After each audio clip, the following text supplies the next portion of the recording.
బంగాళాఖాతంలో ఏర్పడిన అల్పపీడనం వాయుగుండంగా మారనుందని వాతావరణ శాఖ తెలిపింది.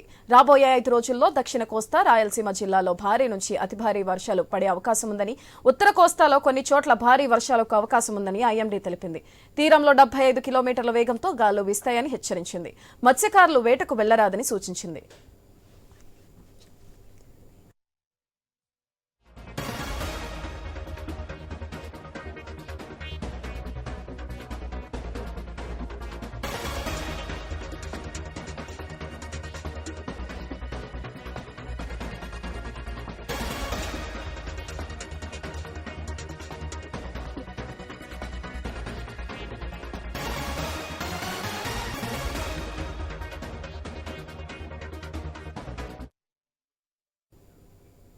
బంగాళాఖాతంలో ఏర్పడిన అల్పపీడనం తీవ్ర వాయుగుండంగా మారనుందని వాతావరణ శాఖ తెలిపింది. అయితే దీనిపై భరత్ సమాచారం మా ప్రతినిధి రాజు ఫోన్ల ద్వారా అందిస్తారు. రాజు, గుడ్ మార్నింగ్ సుధాత్రి. ఏదైతే గత 2 రోజులుగా వాతావరణ శాఖ హెచ్చరిస్తున్నటువంటి హెచ్చరికలు ఏవైతే ఉన్నాయో దీనికి అనుగుణంగా హిందూ మహాసముద్రంలో ఏర్పడినటువంటి అల్పపీడనం వాయుగుండంగా మారింది. ఇది తీవ్ర వాయుగుండంగా మారే అవకాశాలు ఉన్నట్టుగా కూడా తెలుస్తుంది. ఈ రోజు దీనికి తుఫానుగా కూడా మారే అవకాశాలు ఉన్నాయని చెప్పి వాతావరణ శాఖ అయితే తాజాగా బులెటిన్ కూడా జారీ చేయడం జరిగింది. దీని ప్రభావంతో ముఖ్యంగా నాగపట్నం ప్రస్తుతం ఈ తుఫాను ఏదైతే ఉందో నాగపట్నానికి 600 కిలోమీటర్లు, పుదుచ్చేరికి 750 కిలోమీటర్లు, అదేవిధంగా చెన్నైకి 830 కిలోమీటర్ల దూరంలో దక్షిణ ఆగ్నేయంగా కేంద్రీకృతం ఉందని చెప్పి ఐఎండీ అయితే హెచ్చరిక జారీ చేసింది. ఈ నేపథ్యంలో ఇది ఉత్తర వాయువు దిశగా కదిలి శ్రీలంక, తమిళనాడు తీరాల వైపు కొనసాగుతూ రేపటికల్లా కూడా ఏపీపై దీని ప్రభావం కనిపించే అవకాశాలు ఉన్నట్టుగా తెలుస్తుంది. దీని ఫలితంగా దక్షిణ కోస్తాలో, రాయలసీమ ప్రాంతాల్లో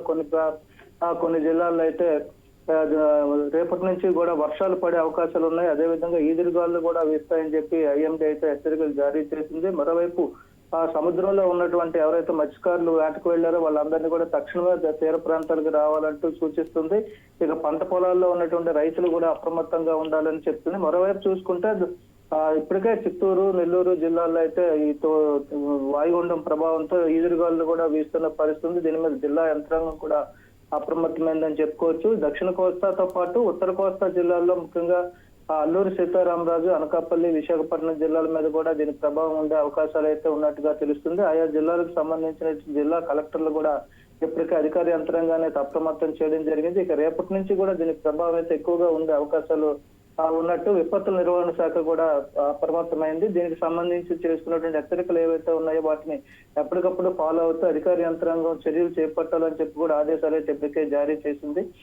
దీనికి రేపటికల్లా కూడా ఈ వాయుగుండం తుఫానుగా మారే అవకాశాలు కూడా ఉన్నట్టయితే వాతావరణ శాఖ తెలియజేస్తున్న నేపథ్యంలో లోతట్టు ప్రాంత ప్రజలు కూడా అప్రమత్తం చేయడం జరిగింది. మరోవైపు ఏదైతే ఏజెన్సీ ప్రాంతాల్లో ఉన్నట్టు లోయలు, జలపాతాల వద్ద ఈ పర్యాటకుల తాకిడి కూడా ప్రస్తుతం ఎక్కువగా ఉన్న నేపథ్యంలో ఆయా ప్రాంతాల్లో కూడా నిషేధాజ్ఞలు విధిస్తూ అటు జలపాతాల వైపు కూడా వెళ్లకుండా కూడా పోలీసులు అయితే ఏర్పాట్లు చేస్తున్న పరిస్థితి కనిపిస్తుంది. వచ్చే 3 రోజుల్లో కూడా దీని ప్రభావం అయితే ఏపీ మీద ఎక్కువగా ఉండే అవకాశాలు ఉన్నట్టుగా తెలుస్తుంది. Sudhatri. Right, thank you Raju.